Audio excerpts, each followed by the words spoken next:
In the name of Allah, the most merciful, the most compassionate. Some stories are not told to entertain. They are revealed to heal hearts.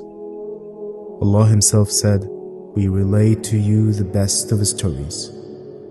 And among all the stories in the Qur'an, there was one story that Allah revealed complete, from beginning to end, in a single chapter. It was the story of a boy who was betrayed by those closest to him. A boy who was thrown into darkness again and again. Yet Allah raised him, step by step, until his pain became mercy and his patience became power.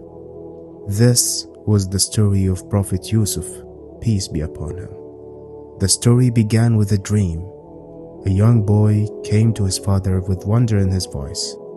He said, "My father, indeed I saw 11 stars, and the sun and the moon, I saw them prostrated to me." His father was Prophet Yaqub, peace be upon him. The Prophet recognized what this dream meant, but he also recognized danger. He told his son, "O my son, do not relate your vision to your brothers, lest they plan against you. Indeed, Shaitan is a clear enemy to man." From the very beginning, Allah teaches us something powerful. Not every blessing should be shared. Not every dream should be spoken aloud. Yusuf grew up loved by his father, and love, when mixed with jealousy, could turn into poison.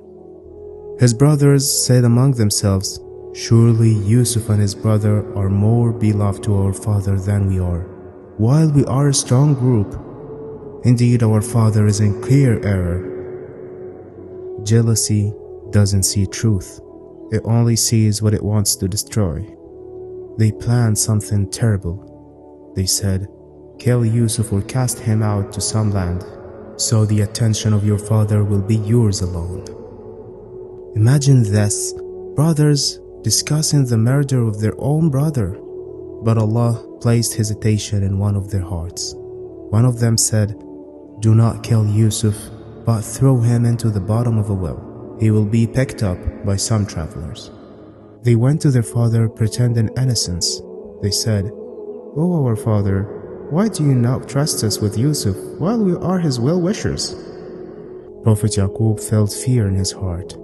He said, "It saddens me that you should take him, and I fear that a wolf might eat him while you are unaware."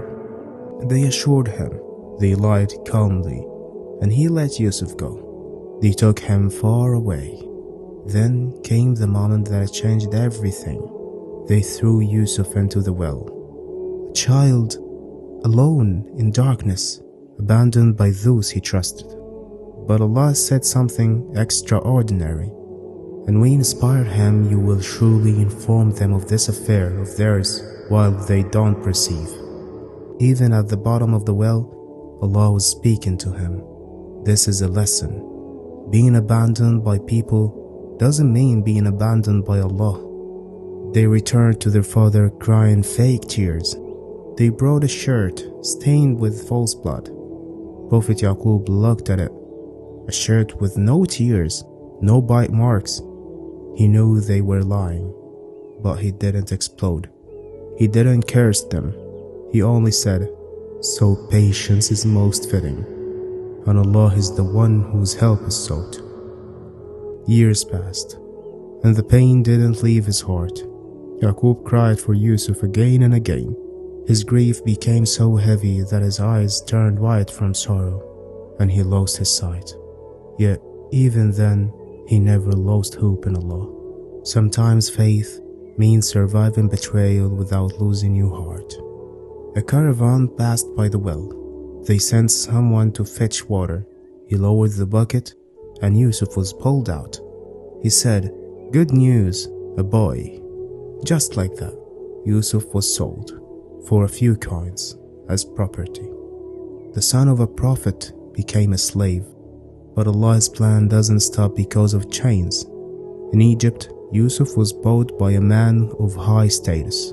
He told his wife, "Make his stay comfortable. Perhaps he will benefit us, or we may adopt him as a son." Allah said, "And thus we established Yusuf in the land to teach him the interpretation of dreams." Yusuf grew into a man of beauty and character. Then came another test, a test of desire, a test many fail. The wife of his master locked the doors. She called him to sin. Yusuf didn't hesitate. He said, "I seek refuge in Allah. Indeed, my master has made my stay honorable. Indeed, the wrongdoers will never succeed." He ran. She chased him. The door opened. The truth was revealed. Yet Yusuf was punished. Not for a crime, but for his purity. He was sent to prison. Darkness again. But Yusuf remained Yusuf. He didn't complain. He didn't lose faith. Two prisoners saw dreams. They asked him to interpret them. Before answering, Yusuf called them to Allah. He said, "I have left the religion of people who don't believe in Allah." Even in prison, he was a caller to truth. He interpreted their dreams accurately. One was freed, one was executed, just as Yusuf had said. Before the freed man left, Yusuf asked him, "Mention me before your king." But the man forgot, and Yusuf remained in prison. Years passed. This is one of the hardest lessons in the story. Sometimes relief is delayed, not denied. Then one day, the king of Egypt saw a troubling dream. 7 fat cows were eaten by 7 thin cows. 7 green ears of grain and 7 dry ones appeared. No one could explain it. Someone remembered Yusuf. Yusuf explained the dream with clarity and confidence.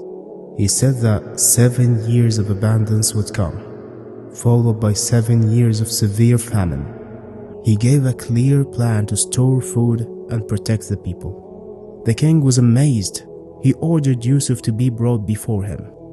Yusuf refused to leave prison until his innocence was proven. When the truth came out, Yusuf was honored and freed. The king said, "Indeed, today you are established and trusted." Yusuf asked for responsibility. He said, "Appoint me over the storehouse of the land. Indeed, I am knowing and trustworthy." The slave became a minister. The prisoner became a leader. This is not coincidence. This is divine justice.